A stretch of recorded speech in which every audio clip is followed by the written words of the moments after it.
കീർത്തിയമ്മയുടെ കൂടെ ചെന്നൈയിൽ വന്ന് തുടങ്ങിയപ്പം കീർത്തിയമ്മയുടെ ജാനു ഞങ്ങൾക്ക് വേണ്ടി അവിടെ വെയിറ്റ് ചെയ്യുന്നുണ്ടായിരുന്നു. അങ്ങനെ ഞങ്ങൾ മെട്രോ സ്റ്റേഷനിലെത്തി.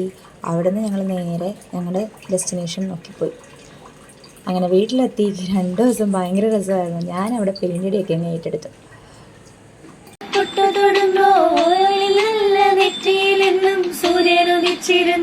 പണ്ടെന്നും സൂര്യനുദിച്ചിരുന്നു വാത്സല്യത്തിരയിലതും ഈ സ്നേഹക്കടലിലെന്നും ചിപ്പി വിളയുമല്ലോ കരുണതൻ മുത്തുപൊഴിയുമല്ലോ.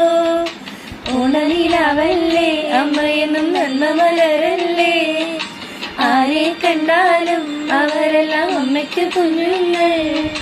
ഞാനും ഈ അമ്മയ്ക്ക് പൊന്നുണ്ണി, എന്നും പൊന്നുണ്ണി. തങ്ക മനസ്സ് അമ്മ മനസ്സ്, മുറ്റത്തെ തുളസി പോലെ, ഈ മുറ്റത്തെ തുളസി പോലെ. കീർത്തിയമ്മയുടെ വീടിന് തൊട്ടടുത്ത് ഒരു കുഞ്ഞു കുരിപ്പുണ്ടായിരുന്നു. അവളുടെ തോക്ക് എൻ്റെ കൊണ്ട് തന്നിട്ട് പൊട്ടിക്കാൻ പറഞ്ഞു. ഞാൻ പൊട്ടിച്ചു തുടങ്ങിയപ്പോഴത്തേനും അവൾ ആകെ പേടിക്കാൻ തുടങ്ങി. അങ്ങനെ അവൾ അങ്ങോട്ടും ഇങ്ങോട്ടും കിടന്ന് ഓടുമായിരുന്നു.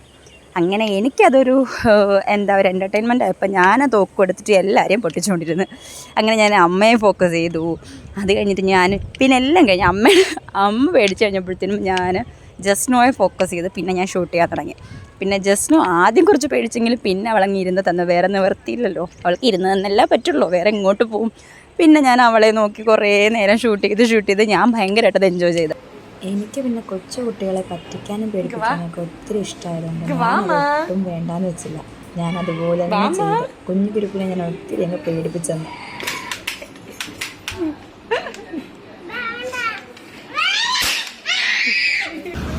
കുട്ടികളി മാറാത്തതുകൊണ്ട് ബീച്ചിലൊക്കെ പോയിട്ട് കയ്യിൽ കിട്ടിയ സാധനങ്ങളൊക്കെ വെച്ചിട്ട് കളിക്കുകയൊക്കെ ചെയ്തു. നല്ല രസമായിരുന്നു അതൊക്കെ.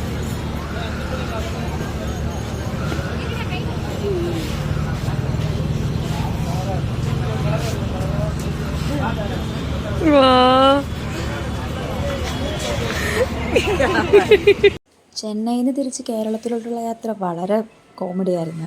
കാരണം എന്ന് പറഞ്ഞാൽ ഞാനും ജസ്നോയും ഓൺ ദ സ്പോട്ടിൽ എടുത്തൊരു ടിക്കറ്റാണ്.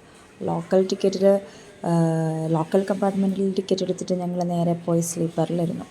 എന്ത് ചെയ്യണം, എങ്ങനെ പറയണം, TTRനോട് കണ്ടിട്ട് എന്ത് സംസാരിക്കണം എന്നൊന്നും അറിയാൻ വയ്യ. അങ്ങനെ ഇരുന്നപ്പോഴാണ് TTR വന്നിട്ട് ഞങ്ങളോട് ടിക്കറ്റ് ചോദിച്ചത്. അപ്പം ഞങ്ങൾ TTRനോട് ഇപ്പോൾ കാര്യങ്ങളൊക്കെ പറഞ്ഞു. അത് കഴിഞ്ഞപ്പോഴത്തേനും ഞങ്ങൾക്ക് കിട്ടിയ ഒരു കൂട്ടുകാരനാണ് ഇവൻ. അവൻ്റെ പേരൊന്നും ഞാനിപ്പോൾ റീകളക്ട് ചെയ്യുന്നില്ല. പക്ഷേ ഇവൻ ആ ഒരു ട്രെയിനിൽ ഞങ്ങളുടെ ആ ഒരു ജേർണി എന്ന് പറഞ്ഞാൽ വൈബാക്കി കളഞ്ഞു. ഇവൻ ഞങ്ങളെക്കാളും ഇളയതൊക്കെയാണ്. പക്ഷേ അവൻ്റെ ആ ഒരു രീതിയും ആൾക്കാരെ കയ്യിലെടുക്കാനുള്ളൊരു കഴിവുണ്ടല്ലോ, അതൊന്നും പറഞ്ഞറിയിക്കാൻ പറ്റില്ല. ഭയങ്കര കോമഡി ആയിരുന്നു അവൻ.